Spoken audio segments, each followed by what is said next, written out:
22 अप्रैल 2025 को इंडिया के ज़ेर कंट्रोल जम्मू कश्मीर में एक टेररिस्ट अटैक होता है और ये जम्मू कश्मीर का पहलगाम का इलाका है। पूरा इलाका हाइकिंग ट्रेल है, यहाँ पैदल चलकर या घोड़ों के ज़रिए पहुंचा जा सकता है। अब ये सवाल पैदा होता है कि आखिर ये अटैक किसने और क्यों किया। अब सबसे पहले अहम बात ये कि एक टूरिस्ट पॉइंट था जहाँ टूरिस्ट मौजूद थे। यहाँ कुछ फॉरेनर लोग मौजूद थे जिनका ताल्लुक फ्रांस और इजराइल से बताया जाता है। इस दौरान कुछ दहशतगर्द टूरिस्ट के बीच आते हैं जो वो खुदकार असले से लैस थे और टूरिस्ट से इनकी शनाख्त पूछते हैं और इस दौरान कई लोगों को गोलियां मार के ज़ख्मी कर दिया जाता है।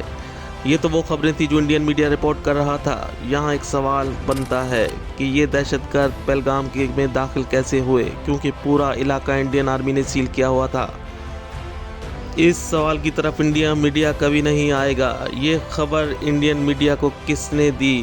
क्या ये इंडियन आर्मी की तरफ से प्लान की गई खबर थी या इंडियन आर्मी इतनी नालायक थी कि 3 से 4 दहशतगर्द असरा लहराते हुए बासानी पहलगाम में दाखिल हुए। इंडियन आर्मी सो रही थी और वो दहशतगर्द इतनी आसानी से लोगों को गोलियां मार रहे थे जैसे कोई बनाना रिपब्लिक की आर्मी हो, या फिर यह हमला खुद राह ने करवाया हो। पहलगाम अटैक के 3 घंटे बाद ही इंडियन गोदी मीडिया का इल्ज़ाम पाकिस्तान पे लगाना शुरू कर दिया। यहाँ शुरू होती है 5th generation war. Indian media बगैर तहकीक के इल्ज़ाम लगा रहा है और मोदी सरकार के इशारों पे नाच रहा है। जब जब मोदी सरकार की मकबूलियत में कोई कमी आने लगती है तो इस तरह के टेरर अटैक करवा दिए जाते हैं। सारी तवज्जो पाकिस्तान पे रखी जाती है। अगर एक लम्हे को पहलगाम का अटैक को सच मान भी लिया जाए तो भी इंडियन आर्मी दुनिया की निकम्मी आर्मी तस्लीम होती है। 3 से 4 लोग पूरे पहलगाम को यरगमाल बना लेते हैं और लोगों को मारकर बासानी चले जाते हैं। वाह क्या बात है।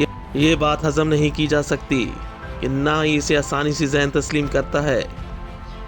इस अटैक के बाद मोदी सरकार की गीदड़ भक्तियाँ भी जारी हैं। हम पाकिस्तान को सख्त जवाब देंगे। जो मोदी सरकार गोदी मीडिया अच्छी तरह जानता है कि वो कभी भी पाकिस्तान को अटैक करने की पोजीशन में नहीं है। एक बार अगर भारत ने जंग शुरू की तो ये रिवायती जंग नहीं होगी बल्कि ये एटमी जंग होगी, जो शायद दोनों मुल्कों के लिए ख़तरनाक साबित हो। खुद इंडियन कश्मीरी लीडर फारूक अब्दुल्ला ने कहा है कि मोदी सरकार अगर पाकिस्तान से जंग करती है तो पाकिस्तान खामोश नहीं रहेगा और वो एटमी ताकत है। और अफसोस की बात यह है कि पाकिस्तान का एटम बम हम पर ही बरसेगा। जहां ये बात ज़हन में रखनी चाहिए कि माना कि पाकिस्तान की इकॉनमी तबाह है और पाकिस्तान कर्ज पर ही चलता है, लेकिन पाकिस्तान अपने दिफा से गाफिल नहीं है। दुनिया की नंबर 1 आर्मी और जदीद तरीन हथियारों से लैस एयरफोर्स के साथ दुनिया में नुमाया मकाम पाकिस्तान का है। और फिर इंडियन को अभिनंदन का अंजाम याद रखना चाहिए। The T is fantastic. जंग किसी मसले का हल नहीं होता, लेकिन अगर बात सलामती पर आ जाए तो जंग से पीछे नहीं हटा जा सकता। अब ये प्रोपेगेंडा वार शुरू हो चुकी है। इस बीच कई अक्लमंद इंडियन लीडर भी मोदी सरकार को मशवरा दिया है कि वो ऐसा कोई एडवेंचर ना करे जिससे हर तरफ तबाही तबाही हो।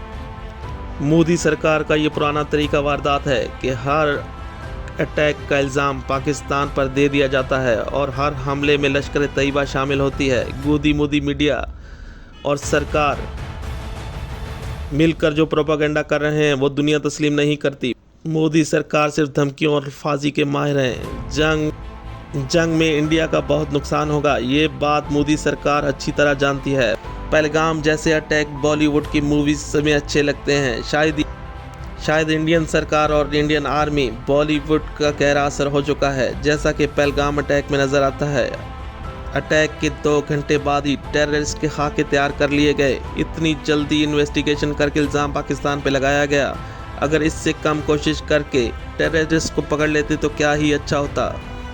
ये 2-4 महीनों का शोर है, इसके बाद फिर मोदी सरकार कुछ और प्लान करेगी। देखते हैं ये पागलपन कहाँ ख़त्म होता है। ये था पहलगाम अटैक।